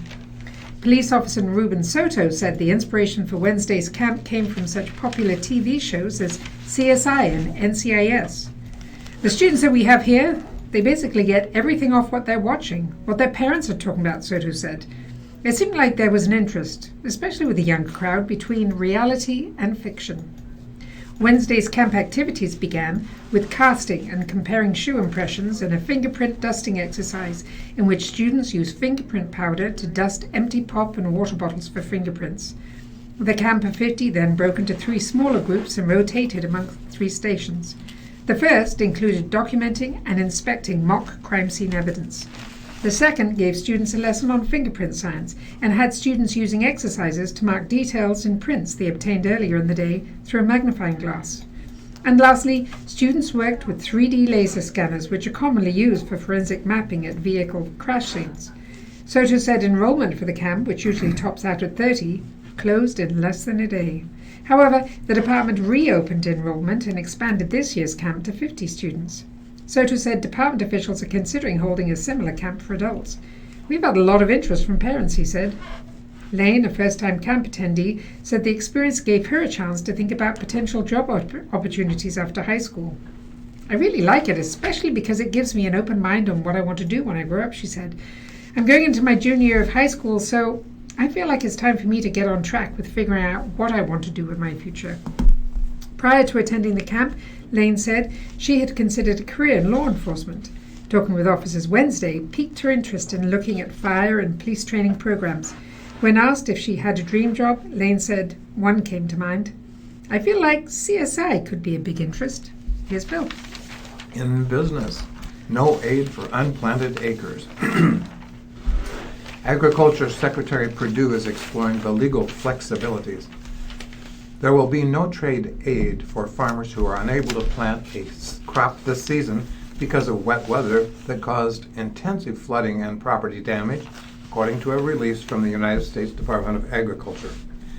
Agriculture Secretary Sonny Perdue said the USDA isn't legally authorized to pay producers for unplanted acres and is exploring legal flexibilities. Producers are encouraged to work with their crop insurance agent to file a claim. The USDA announced a second package of aid last month to help farmers who have been hurt by the trade war with China. The $16 billion package is supposed to cushion farmers who already are receiving low prices for their crops from the full impact of China's retaliatory tariffs. Spring began with a series of natural disasters. Some farmers, especially those along the Missouri and Mississippi rivers and their tributaries in the Midwest and South, still have land underwater. Even as the waters recede, many are finding that their soil isn't healthy enough for planting. Another complication is that the USDA has not yet announced payment rates for the largest chunk of the aid package, the $14.5 billion market facilitation program, so farmers don't know how much the federal government will pay them for planting one crop as opposed to another. I urge farmers to plant for the market and plant what works best on their farms, regardless of what type of assistance programs USDA is able to provide, Perdue said in a statement. The USDA is considering a minimal per acre payment to farmers who filed a claim for a prevented planting insurance coverage that protects producers who are unable to plant a crop by a certain date or who are affected by adverse weather. Here's Lindsay. Thanks, Bill. From the Omaha World-Herald. In business briefs, Ford recalls vehicles and some for a second time. From Dearborn, Michigan. Ford is recalling over 1.3 million vehicles, mainly in North America, to fix rear suspension and transmission control software problems. The largest recall covers 1.2 million Explorer SUVs from 2011 through 2017. Ford says a rear suspension toe link can break if the suspension moves a lot. Ford also is recalling 123,000 2013 F-150 pickups for a second time to stop transmissions from unintentionally downshifting into first gear. The recall covers pickups with 5-litre and 6.2-litre gas engines. A previous software update didn't work. And from Washington, budget deficit spike reflects a calendar quirk. The federal government's budget deficit in May rose to a record $207.8 billion, 41.5% higher than a year ago. Most of that increase reflected the impact of calendar quirks that shifted $55 billion in June benefit payments into May. The Treasury Department says the increase in the May deficit from an imbalance of $146.8 billion in May 2018 reflected the fact that benefit payments for June were paid out in May because June 1st fell on a Saturday. Through the first 8 months of this budget year, the budget deficit totals $738.6 billion, an increase of 38.8% over the same period last year. And finally, from Washington, U.S. inflation remains muted. U.S. consumer prices increased a slight 0.1% in May as inflation was tempered by lower costs for gasoline, electricity, and used cars. The Labor Department said Wednesday that the Consumer Price Index rose 1.8% in the past year. Here's Bill. 11:40, moving on to sports. Here is the NU and area news from the Journal Star. USA volleyball team gets back on track. The United States women's national team snapped a 2-match FIVB Volleyball Nations League losing streak, overcoming a slow start to defeat Poland 21-25, 25-23, 25-15, 25-11 on Wednesday in Jiangmen, China. The Americans are now 8-3 overall with 24 points in the standing. They are 5th in the standings with 4 preliminary matches remaining. The top 5 teams and host China advance to the final round. The U.S. concludes the 4th week of preliminary matches Thursday against China. Opposite hitter Annie Drews led the USA offense with 20 kills on 41 swings and an ace serve for a match high 21 points. Outside hitter Kelsey Robinson, a former Husker, started the match and had 10 points with 8 kills on 21 attacks, 1 block, and 1 ace serve. Track. Nebraska high jumper Mason Connor was named to the Big Ten's Men's Outdoor Freshman of the Year in a vote by the conference's head coaches. Connors earned a second-team All-America honors after having cleared 7 feet 1 3/4 inches to finish tied for 12th last weekend at the NCAA Outdoor Championship in Austin, Texas. Connor is the first Husker to earn the title of the Freshman of the Year since the award began in 1988, and he was also the Big Ten Men's Indoor Freshman of the Year. Diving. Nebraska's Abigail Knapton, Knapton, will be one of 14 divers competing in the World University Games from July 2nd through the 8th in Naples, Italy. Knapton, a 4-time All-American, is coming off a junior season in which she finished 5th in platform diving at the NCAA Championships. NU diving coach Natasha Chakina will serve as team leader for the Italy trip. And in baseball, Omaha's Peyton Kinney was named to the ABCA/Rawlings Division I Midwest All-Region team after helping lead the Mavericks to the first NCAA Division I tournament appearance. Kinney, a Norris graduate, finished 11-2 with a 1.96 earned run average. Creighton's Jake Holton and Will Robertson also were named to the Midwest All-Region team. Holton was the Big East Conference Player of the Year, while Robertson led the Jays in homers 15 and RBIs 67. Wow. 11:43. Here's Lindsay.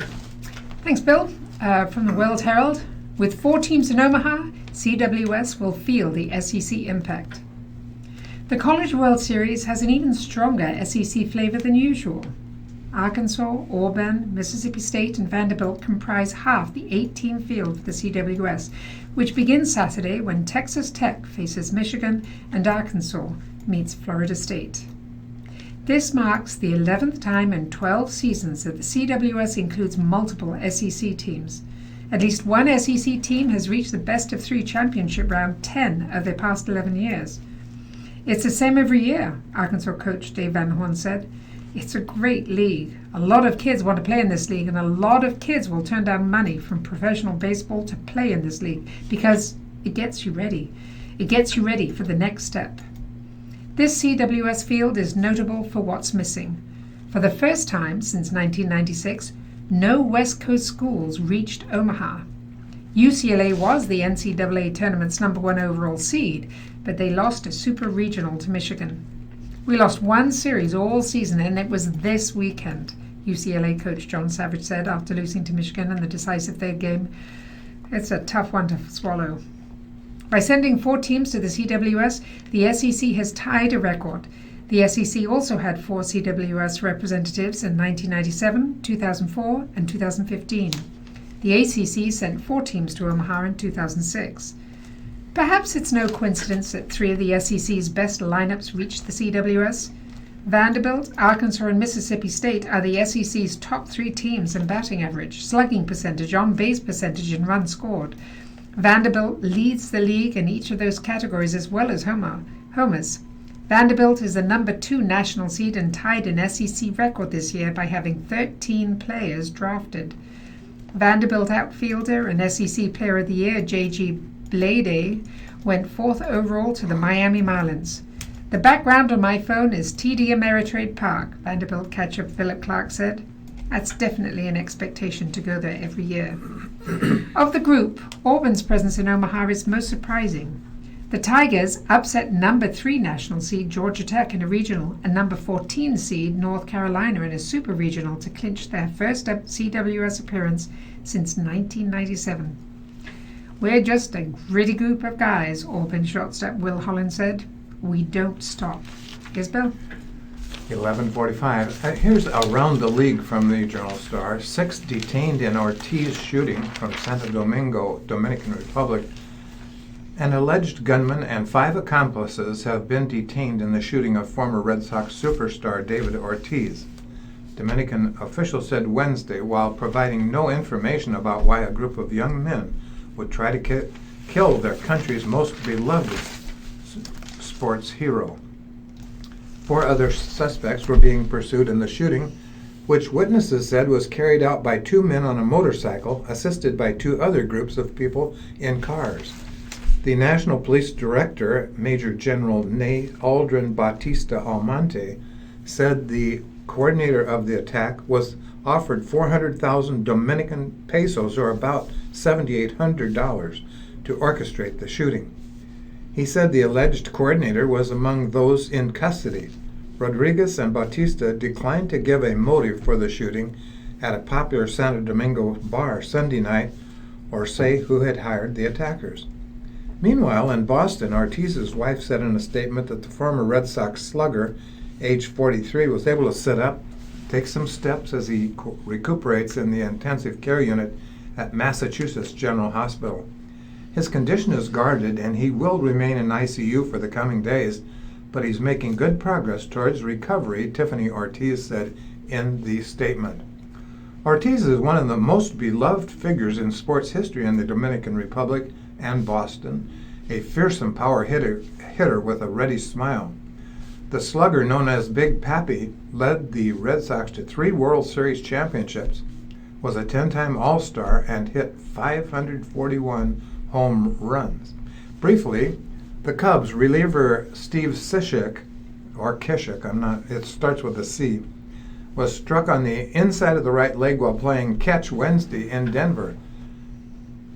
I'll call it Kishik, who has a 3.21 ERA and 29 appearances, was placed on a cart and taken off Coors Field. The Cubs said he is likely to miss 1 or 2 weeks with a knee injury. And the Royals, Kansas City and Detroit, will square off tonight in Omaha at 24,500-seat TD Ameritrade Park, Omaha.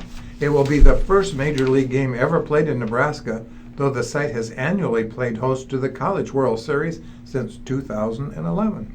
Here's Lindsay. Thanks, Bill. In golf, NU's Owen survives close calls to reach quarters.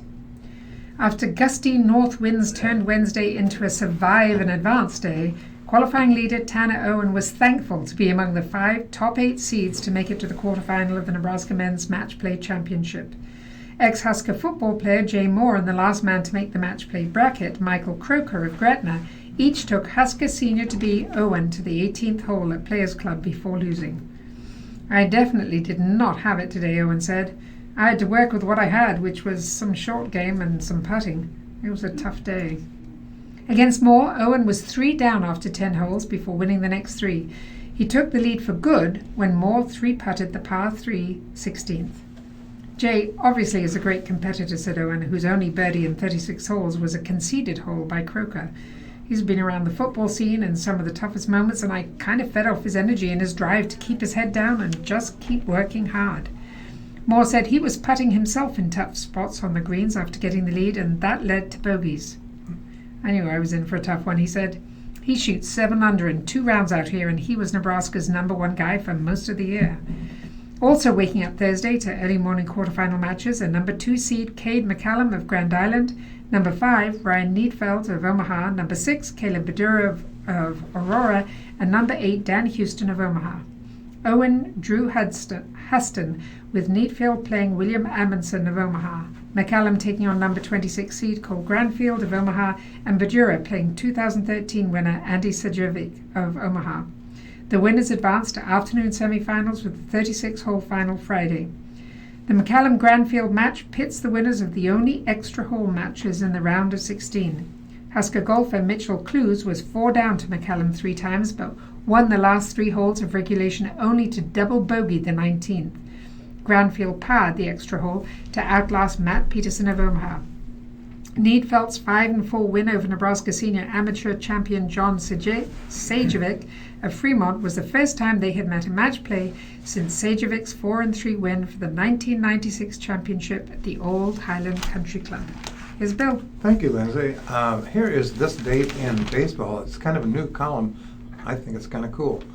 1905, Christy Mathewson of the New York Giants pitched his second no-hit game, beating the Chicago Cubs, and Mordecai Brown 1-0.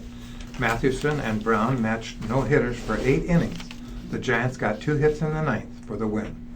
1912, Christy Mathewson recorded his 300th career victory with a 3-2 triumph over the Cubs. 1921, Babe Ruth of the New York Yankees pitched the first 5 innings and hit 2 home runs in an 11-8 victory over the Detroit Tigers. 1937, New York's Joe DiMaggio hit 3 consecutive home runs to give the Yankees an 8-8 11-inning tie against the St. Louis Browns in the second game of a doubleheader.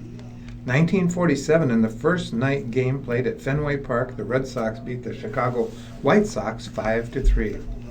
1948, Babe Ruth Day at Yankee Stadium drew 49,641 fans who saw Ruth's number 3 retired, and the Yankees beat the Cleveland Indians 5-3.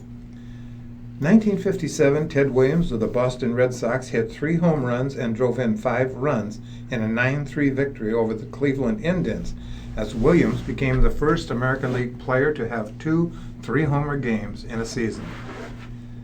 1973, the Los Angeles Dodgers infield of Steve Garvey at first base, Davy Lopes, I guess it is, second base, Ron Cey, third base, and Bill Russell, shortstop, played together for the first time in a 16-3 loss to the Philadelphia Phillies.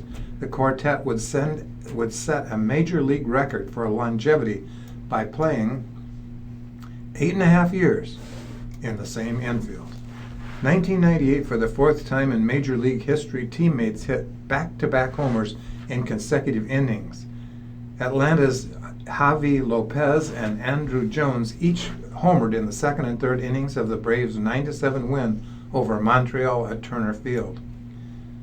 2003, Roger Clemens reached 300 wins and became the 3rd pitcher with 4,000 strikeouts, leading the New York Yankees over the St. Louis Cardinals 5-2.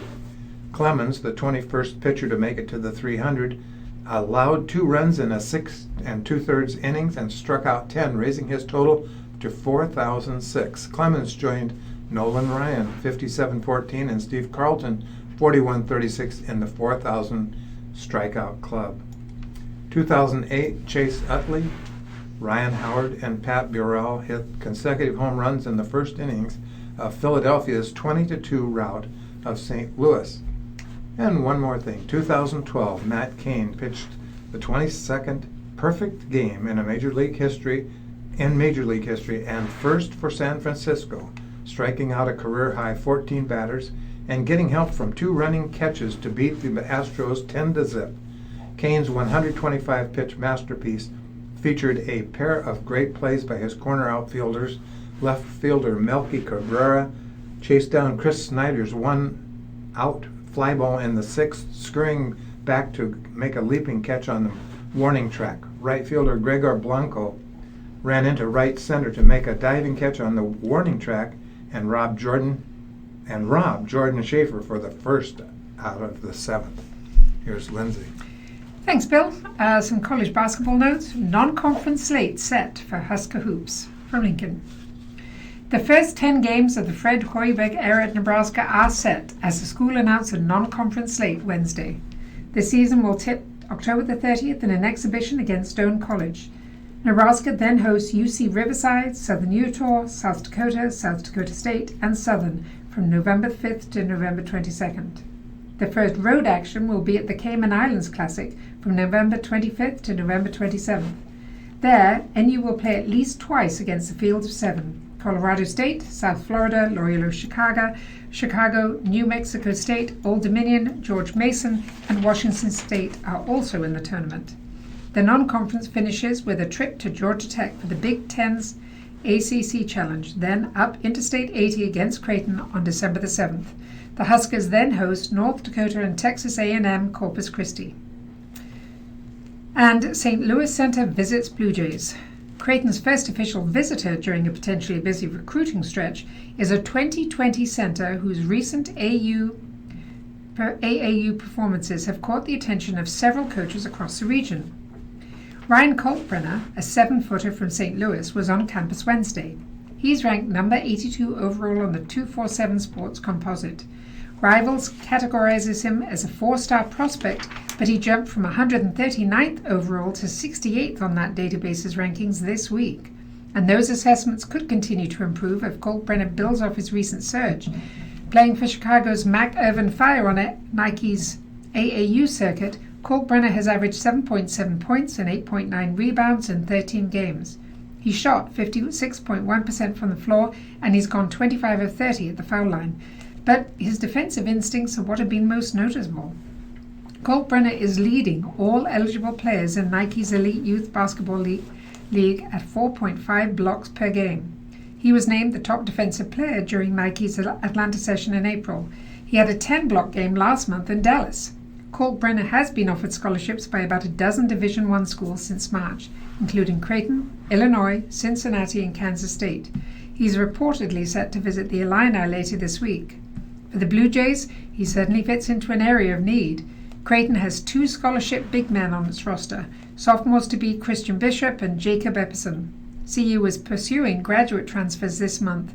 It's set to host Idaho State's Kelvin Jones for a visit this week, but that would only be a one-year solution. So, the Jays are after big men for their 2020 recruiting class. In addition to Kohlbrenner, Creighton is scheduled to bring in center Kieran Powell from Indiana for an official visit later this week. The Blue Jays offered Powell in May. 10 months ago, the NCAA changed its rules to allow recruits to take up to 5 official visits during their junior year of high school and 5 more during their senior years, but they can officially visit a college only once per year. Here's Bill. Thank you, Lindsay. From the Journal-Star, Washington's plea hearing has been moved to late July. Running back faces 2 charges, including one that is a felony. Nebraska sophomore running back Maurice Washington had his plea hearing bumped back several weeks in California court Wednesday morning. The hearing was continued until July 25th because of a pending discovery request, the Santa Clara County Superior Court spokesman said. Washington is facing 2 charges, including a felony related to a sexually explicit video that he allegedly sent to a former girlfriend. The girl appears in the video and was 15 at the time it was made. Washington is not in the video and did not record it. Washington was first charged in the case in mid-February.